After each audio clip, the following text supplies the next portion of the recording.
Magandang gabi sa iyo, Boss Jay, at sa lahat ng mga kaisip na patuloy na nakikinig at sumusuporta sa channel nyo. Tawagin nyo na lang po akong Ernesto, Tubong Iloilo, at dati akong volunteer health worker sa isang liblib na barangay sa paanan na bundok na tawagin na lang nating Taginting. Akala ko, pagpasok ko sa mundong ito, puro first aid lang at mga seminar ang haharapin ko. Pero hindi pala. May mas malalim pa palang karamdaman. Hindi sa katawan, kundi sa kaluluwa mismo ng isang lugar. Isa sa mga tinirhan ko noon ay ang baryo na tawagin na lang nating Sandaang Puno. Tahimik, malamig ang hangin at mababait ang tao. Pero may bahagi doon na ayaw galawin ng kahit sinong taga roon. Isang kubo sa gitna ng gubat. Luma na, pero tila hindi na aagnas. Sa loob ng kubong iyon, doon ko natagpuan ang kasaysayan ng isang albularyong inakalang kaya niyang gamutin ang lahat, maliban sa sarili niyang puso. Ang kwento kong ito ay hindi lang tungkol sa paggagamot. Ito'y tungkol sa panata, sa pag-ibig, at sa sumpang isinilang mula sa isang paglabag.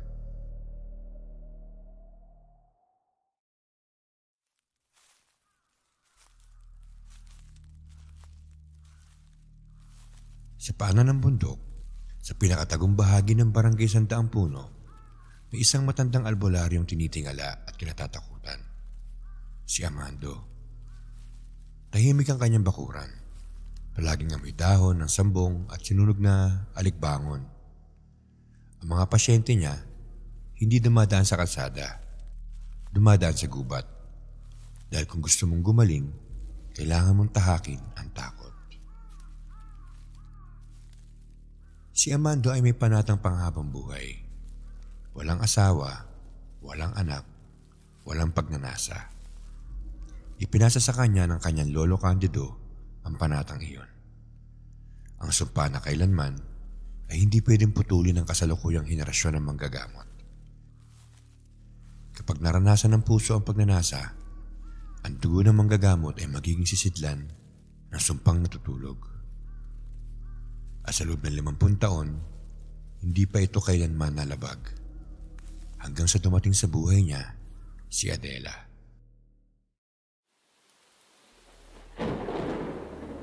Isang gabi ng Disyembre, sa gitna ng malakas na ulan, may kumatok sa pintuan ni Amando.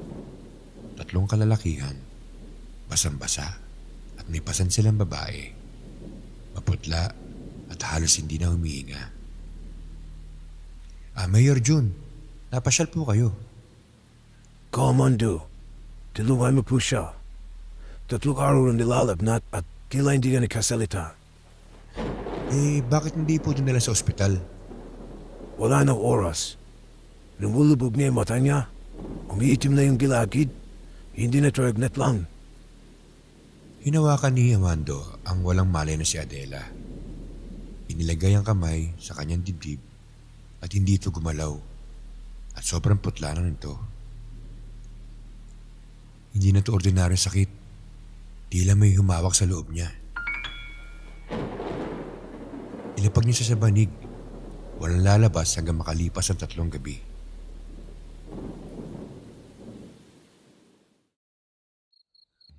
Sa ikalawang gabi, habang tulog ang buong barangay, nagsimula ang lihim na ritual ni Amando. Ang ganitong klaseng lunas, bihira niyang gamitin. Ngunit sa hindi niya maipaliwanag na dahilan, tila may kaba sa kanyang dibdib na hindi niya naramdaman noong paman. Sa loob ng kanyang kubo, pinukpok niya ng almeres na may durog na ugat ng dalikdikan, hinaluan ng sariling laway at ang dugo mula sa kanyang palad. Tubig ng lupa, apoy ng hininga, ibalik ang init, ialis ang anino, isang putok, isang pintig, palitan ng sakit ng bagong sigaw at buhay. Ipinahid niya ang hinalong mga dahon sa labi ni Adela. Kinumbulsyon siya sa init. Biglang huminga ng malalim at unti-unting bumukas ang kanyang mata. Sino ka? Ako ang hindi mo dapat makilala. Nagtama ang kanilang mga mata. At doon nagsimula ang mistulang kapalaran at isang pamamagitan na silang dalawa lang na nakakaunawa.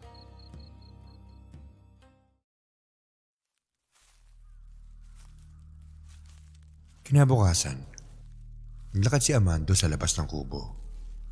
Tahimik ang paligid, ngunit ramdam niya ang pagbabago sa hangin.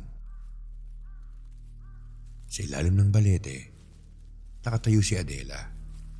Nakasando, walang suot sa paa, nakatingin sa ilog.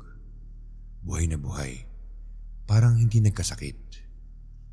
Oh, Adela, dapat di ba napapahinga ka?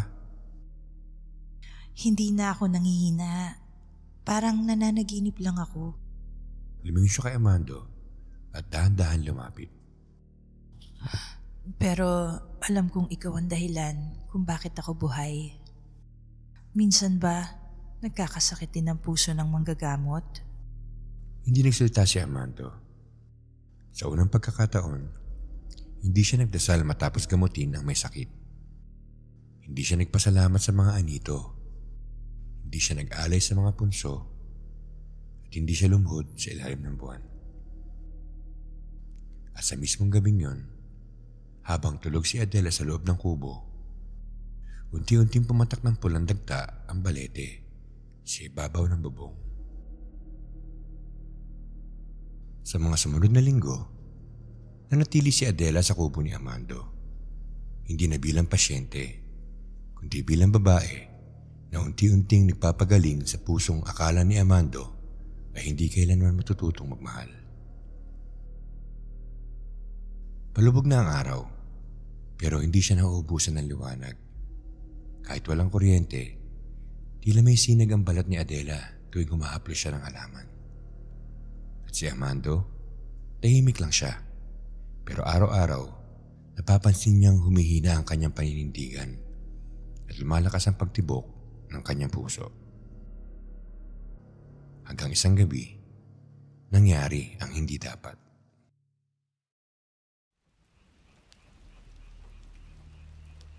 Ka-Amando, pwede po ba akong makihiga saglit? Giniginaw po ako. May banig sa sulok. May kumot din dyan. Lumakad si Adela, pero hindi siya humiga. Sa halip, tumingin siya kay Amando habang hawak ang nakatuping kumot. Hindi po ba kayo giniginaw? Kahit minsan? Hindi po ba kayo napapagod? Mag-isa? Sa tingin ko po, hindi lang katawan ang kaya niyong pagalingin. Pati puso. Lalo na yung mga pusong matagal nang hindi hinawakan. Huminga ng malalim si Amando. Sa unang pagkakataon, sa loob ng 5 dekada, mas pinili niyang manahimik kaysa sundin ang panata. Nang gabing yon, sa ilalim ng patak ng ulan at init ng singaw ng katawan, nabasag ang panata. Hindi na siya nagtali ng pulang sinulid sa bintana. Hindi na rin siya naglagay ng asin sa ilalim ng hagdan. At sa unang pagkakataon mula pagkabata, hindi siya gumising na magaan ang loob, kundi may bigat na parang hindi kanya.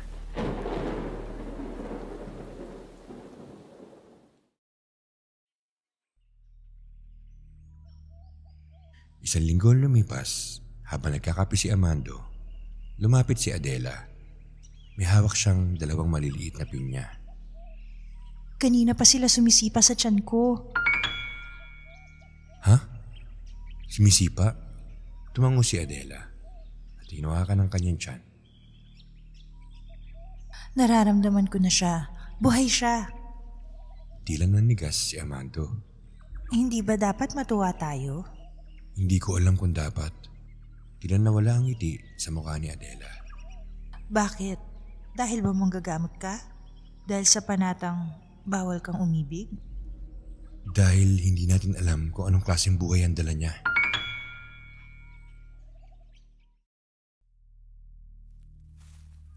Nakaraan ng ilang araw, nagpasya si Amandong bumaba sa paanan ng bundok. Dumaan siya sa pinakamatandang manggagamot na kilala niya. Si Apong Lakim, isang bulag na ermitanyo na minsan ang naging tagapagsanay ng mga albularyo noon. Sa loob ng kuweba, may amoy ng insenso at tila nabubulok ng mga ugat. Amando, alam kong darating ka. Umaling-asaw ang panata mong binasag. Apong Lakim, may sanggol sa kanyang sinapupunan. Napakabilis lumaki. Wala pang 1 buwan pero parang 3 buwan na siyang buntis. Napahinga ng malalim si Apong Lakim. Alam mo ba kung anong sumpa ang pinutol mo? Ha? Sumpa lang pa talaga to? Ang dugo ng manggagamot ay hindi dapat magkaanak, Amando. Dahil ang anak nito, hindi bunga, kundi isang kisidlan. Kung hindi mo kaya itakwil ang anak mo, ikaw ang itatakwil ng lupa.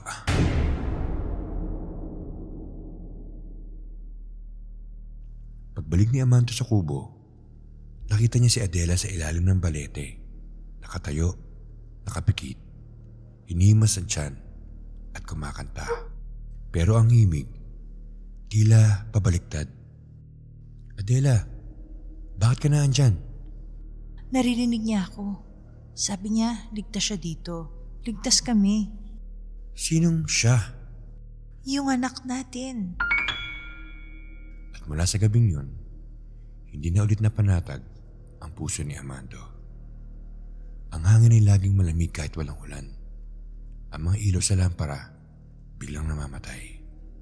At tuwing humihinga si Adela sa kanyang pagtulog, tila may mga bulong sa pagitan ng kanyang hininga.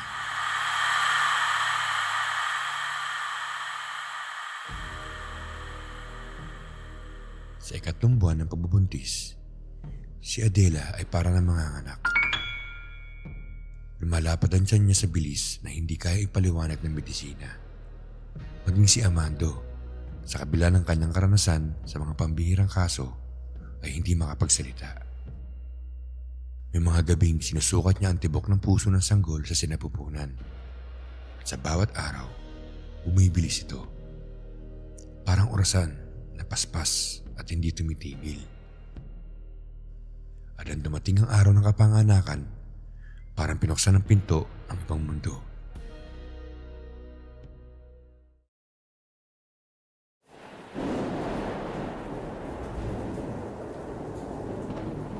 Hindi siya dinalhan ng komadrona. Natatakot ang mga taga-barangay. Lahat ng lumalapit kay Adela ay nagkakasakit o pinabangungot. Kaya si Amando lang ang kasama niya. Hawak ang basang lampin. Ito yung dahon ng banaba at isang dasal na hindi niya alam kung tatanggapin pa ng langit. Amando, masakit. Ayoko na. Tulungan mo ako. Huminga ka lang, Adela. Sandali na lang.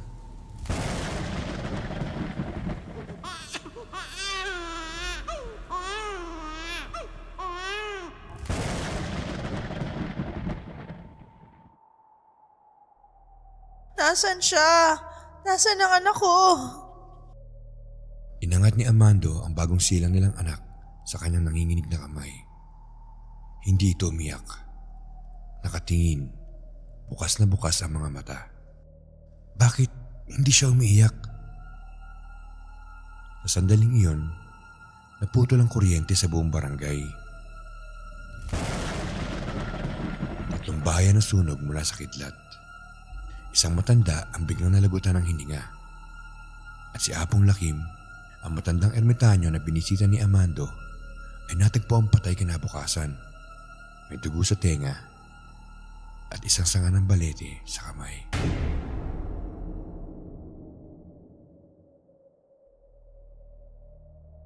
Pinangalanan nilang Elias ang bata. Sa unang tingin, parang normal, malusog, tahimik, malalaking mata. Pero sa 3 linggo, napansin ni Amando na parang mas maliit si Elias kaysa dati. Adela, napansin mo bang parang lumiit ang anak natin? Hindi no, guni-guni mo lang yan. Baka pumayat lang siya. Yung mga damit na kasya sa kanya dati, maluwag na. Huwag mo namang pabayaan ang anak mo dahil sa takot mo. Normal siya. Araw-araw, pinupunasan ni Amando ang katawan ni Elias. At araw-araw, tila gumagaan ito. Mula 5 kilo, naging 4, hanggang sa umabot sa 3. Sa tuwing iiyak ang bata, minsan sa madaling araw, minsan sa kalagitnaan ng dasal, may mga balita sa baryo ng pagkamatay. Hindi aksidente, hindi sakit, basta't may narinig na iyak mula sa gubat, may kaluluwang pinapawian ng buhay.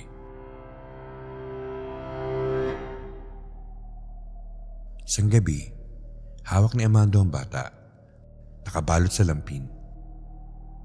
Lumapit siya sa puno ng balete. Nagtirik siya ng kandila. Hindi para sa gabay, kundi para sa sagot. Kung ikaw nga ang dahilan, kung ikaw nga ang sisidlan ng sumpa, bakit mo pinili ang anak ko? Biglang nagngalit ang apoy at naging kulay asul. Hindi mo siya anak. Siya ang iyong kaparusahan.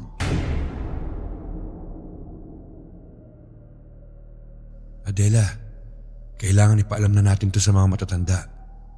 Kailangan humingi tayo ng tawad. Tawad? Sa kanino? Sa mga taong takot sa sanggol? Sa mga matandang sunog ang mata sa tradisyon? May buhay na nawawala tuwing umiiyak siya. Hindi niya kasalanan yun. Hindi niya ginusto to. Siya ang anak natin. At hindi ko siya isusuko. Kahit pa bumalik siya sa sinapupunan ko. Ano sabi mo? Hindi na sumagot si Adela. Sa halip, dinuya na lang ang anak nila. Patuloy sa pagkanta. Sa 2 buwan, si Elias ay kasing laki na lang ng bagong panganak. Pero buo pa rin ang mga ngipin niya. At sa bawat pagluha, parang mas dumidilim ang langit. Pagdaan ng mga araw, si Elias ay hindi na kasing laki ng bagong panganak, kundi kasing laki na lang ng sanggol sa sinapupunan. Malambot ang mga buto, manipis ang balat, pero nananatiling gising ang kanyang mga mata. Mga matang tila may edad na, mga matang tila alam na ang katapusan bago pa man ito magsimula. At sa bawat gabi, unti-unti na rin nawawasak ang katahimikan sa kubo.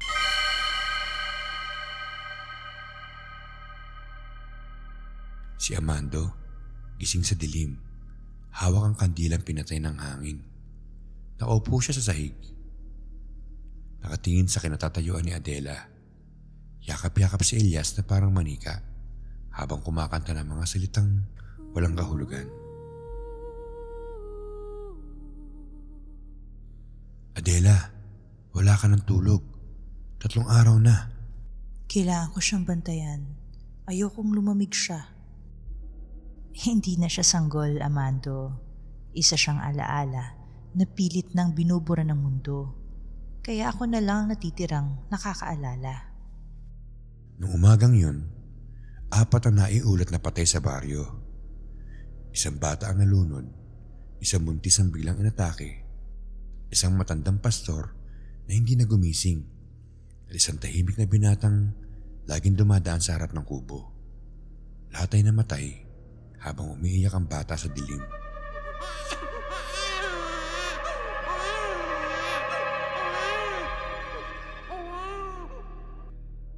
Nakiusap si Amando sa mga matatanda sa baryo. Sina Lola Mina, Mang Gusting at ang bagong kapitan. Ikinuwento niya ang lahat. Ang sumpa, ang anak na paurong ang paglaki at ang kamatayan sa bawat pag-iyak. O bakit niyo mo rin sinabi to? Akala ko, kaya kong pigilan. Hindi siya tao. Anak ko siya. Hindi mo anak yan. Bunga yan ang paglabag mo.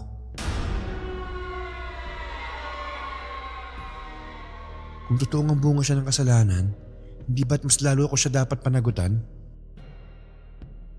Ngunit imbis na tulong, takot ang isinukli ng barangay. Kinabukasan, may sunod-sunod na bato ang tumama sa bubong ng kubo. May dugo sa bakod at sa pinto may uling na nakaguhit ng krus na pabaliktad.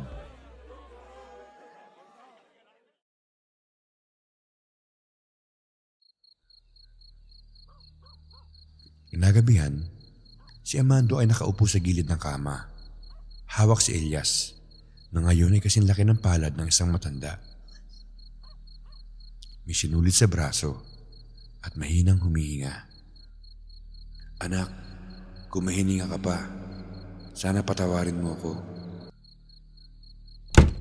Bakit mo siya tinanggal sa mga halaman? Wala na siyang lakas. Hindi na ito buhay, Adela. Pabayaan mo na siya makauwi. Hindi mo ba siya naririnig? Humihinga pa siya. Nabubuhay pa siya. Pero sino ang binabayaran sa bawat paghinga niya? Gusto niya pa akong makasama. Hanggang sa huli. Haring gabi, habang natutulog si Adela, may narinig si Amando. Isang hikbi, maliit, mahina, at tila mula sa ilalim ng banig. Binuhat niya ang banig. Walang tao. Pero bumalik ang tunog mula naman sa bubong. Papa. Papa, ayoko ba? Amando! Wala na siya sa braso ko.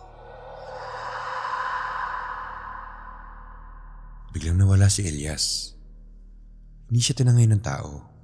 Walang bakas, walang footprint, walang iniwang lampin. Mula nun, hindi na nakita si Adela. Hindi na rin muli narinig ang pag-iyak ni Elias. Sa buong paligid ng kubo, nanumbalik ang katahimikan. Pero hindi kapayapaan. Ang mga bulaklak na minsang bumalo sa paligid ng kubo ay tuyot na. Ang balete sa gubat, tinubuan ng pader na parang kaliskis. At si Amando muli nagsuot ng puting barong. Muling bumalik sa panggagamot, pero may isa ng kondisyon. Ka-Amando, pasensya na po. Matagal ko pong pinag-iisipan ito. May karamdaman ka ba? Hindi po ako. Yung anak ko, hindi po nagsasalita. 2 taon na. Ayoko magsinungaling sa'yo. Hindi ko na ginagawa ang mga dati kong gawain. Pero kayo lang po may kakayahan. Ang kakayahan ay may kabayaran. At minsan, ang kabayaran, hindi ikaw, kundi ang taong mahal mo. Pero may tuturo ako. Hindi panlunas, kundi panalangin. Walang araw na hindi inaalala ni Amando ang mga mata ni Elias. Hindi siya sigurado kung anak pa talaga niya yun o nilikha lang para siya ay parusahan. Pero ang mas masakit ay hindi niya rin alam kung si Adela ay kusang sumama o kung kinain na rin ng sumpa ng kanilang pagmamahalan. Sa mga sumunod na taon, unti-unti nakalimot ang mga tao sa baryo. Nagsara ang kubo. Ang pangalan ni Amando ay naging alamat. Isang manggagamot na tumigil na sa paggagamot. Isang taong nawala ng lahat. Ngunit minsan, tuwing bumabagyo, tuwing umuulan na walang patid, may nagkasabing may naririnig silang batang umiiyak mula sa ilalim ng lupa. At sa puntod ng walang pangalan na sa likod ng lumang kubo, may palaging sariwang bulaklak na nakalagay. Wala nakakakita kung sino ang nag-iiwan at wala rin taong gusto magtanong. Boss J, mga kaisip, ako po si Arturo, tubong antike. Lolo ko po si Amando. Bata pa lang po ako, naririnig ko na yung kwento tungkol sa batang lumiliit, ng buntis na naglaho at ng albularyong tumigil sa lahat.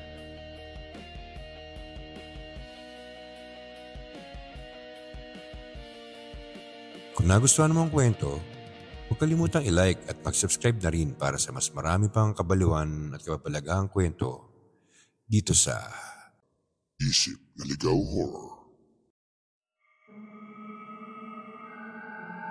May nakakakilabot na kwento ka rin ba o karanasan na mahirap ipaliwanag? Ipadala sa amin sa isipnaligaw@gmail.com at baka ikaw na ang susunod na feature sa aming next episode.